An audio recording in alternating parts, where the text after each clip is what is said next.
வணக்கம். சுகுமார் சீனிவாசன் மறுபடியும் பேசுகின்றேன். ஞானம் என்ற ஒரு தகவல்.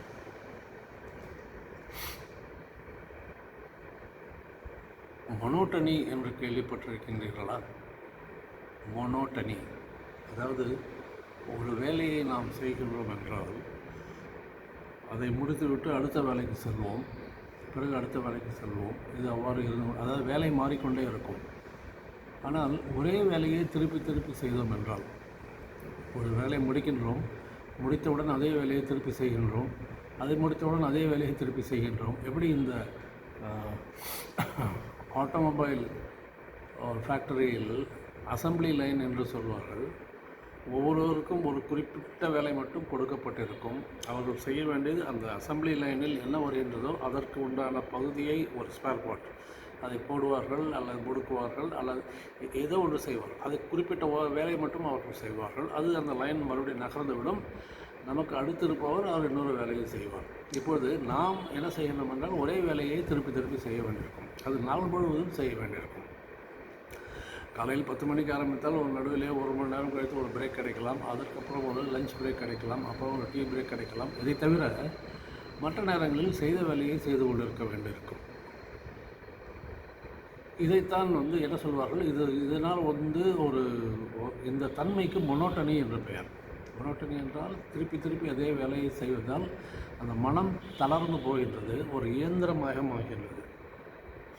அதற்குத்தான் மொனோட்டனி என்று சொல்வார்கள். அவ்வாறு மனம் தளர்ந்து போகும் சமயத்திலே நமது உற்சாகமும் குறைந்து போய்விடும். செய்யும் வேலையினுடைய தரம் கூட குறைவதற்கு வாய்ப்பு இருக்கின்றது. ஆனால் நாம் சலித்துக்கொள்வோம், ஓய்வு கிடைக்குமா என்று இயங்குவோம். இப்படியெல்லாம் நடக்கும். இதுதான் மொனோட்டனி.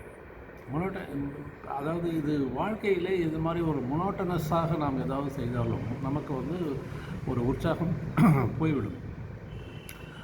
இயல்பாக ஒரு மகிழ்ச்சியாகலாம் இருக்கவே முடியாது. மொனோட்டனி இஸ் த கிரேட்டஸ்ட் ஒரு டிப்ரைவிங் ஃபேக்டர் என்று சொல்லலாம். நம்மை தளர்த்தி விடுகின்ற ஒரு வழி என்று சொல்லலாம். ஆனால் உண்மையிலே சொல்லப்போனால் நமது உடல் உறுப்புகள் இருக்கின்றன. அந்த உடல் உறுப்புகள் உள்ளுக்குள்ளே வேலை செய்கின்றன. அந்த வேலைகள் அவை தொடர்ச்சியாக செய்து கொண்டே இருக்கின்றன. அது பிறந்ததிலிருந்து இறக்கும் வரை அதே வேலையை செய்து கொண்டிருக்கின்றன. பார்த்தோம் என்றால் ஒரு இதயம் அதற்குரிய என்ன வேலையோ அதையே செய்து கொண்டிருக்கின்றது. அது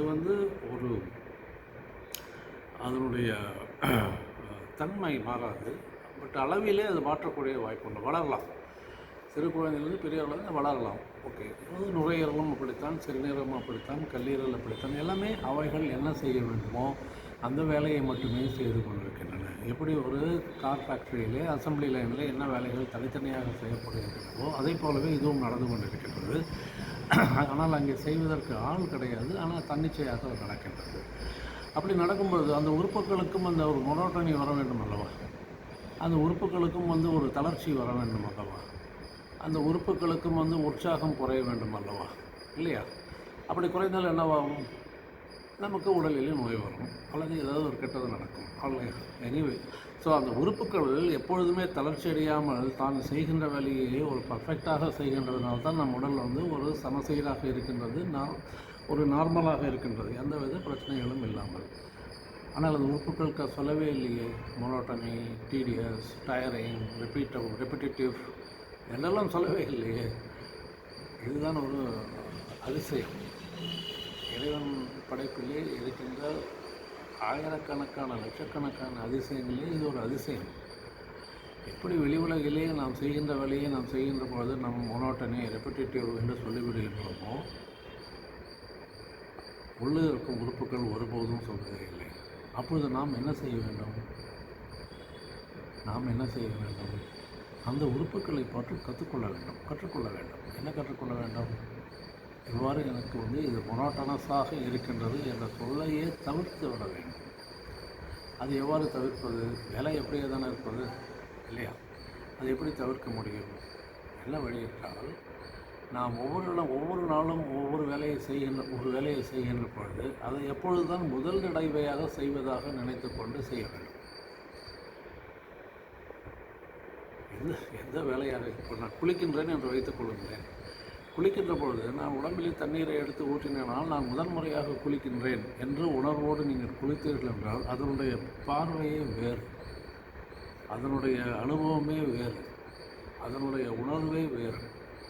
அப்படித்தான் நாம் செய்கின்றது. இன்றைக்கு நான் சமையல் செய்கிறேன், இன்றைக்கு காலையில் சமையல் செய்கின்றேன் என்றால் நான் இன்று புதிதாக சமையல் செய்கின்றேன். அறிவு இருக்கின்றது, செய்யக்கூடிய நாலேஜ் இருக்கின்றது. ஆனால் செய்முறையிலே புதிதாக நான் இப்பொழுது செய்கின்றேன் என்ற ஒரு எண்ணத்தோடு நீங்கள் அந்த சமையலை செய்து பாருங்கள், அற்புதமாக இருக்கும். உங்களுக்கு மனதிலே எந்த விதமான தளர்ச்சியும் வராது. இது அப்படியே நீங்கள் எக்ஸ்பிளைன் பண்ணிக்கொள்ள சொல்லுங்கள். எல்லா வித காரியங்களும் நீங்கள் எது செய்தாலும், என்றைக்கு செய்தாலும் அதை நான் இப்பொழுது தான் முதல் முறையாக செய்கின்றேன் என்ற உணர்வோடு செய்யுங்கள். அப்படித்தான் இருக்கின்றது, அப்படித்தான் இருக்கின்றது. நீங்கள் தூங்கி எழுந்தவுடனே ஒரு புதிய மனிதனாகத்தான் வருகின்றீர்கள். ஏனெனில் ஒரு இறப்போ ஒரு பிறப்போ என்பது நடைபெற்று விட்டது. அந்த இரவிலே நீங்கள் தூங்கும் பொழுது நீங்கள் இறந்து விட்டீர்கள், நீங்கள் முழிக்கும் பொழுது மறுபடியும் பிறக்கின்றீர்கள். அவ்வாறு தான் நடக்கின்றது.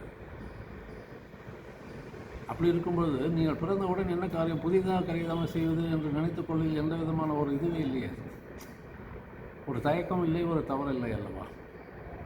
எனவே நாம் செய்கின்ற காரியங்களை, தினசரி காரியங்களை நாம் இப்பொழுதுதான் முதன்முறையாக செய்கின்றோம் என்ற எண்ணத்தோடு நீங்கள் செயல்படுங்கள். உங்கள் காரியம் அற்புதமாக இருக்கும். உங்களுக்கு மனதிலே சோர்வு என்பதே வராது, உற்சாகமாக இருப்பீர்கள். நன்றி, வணக்கம்.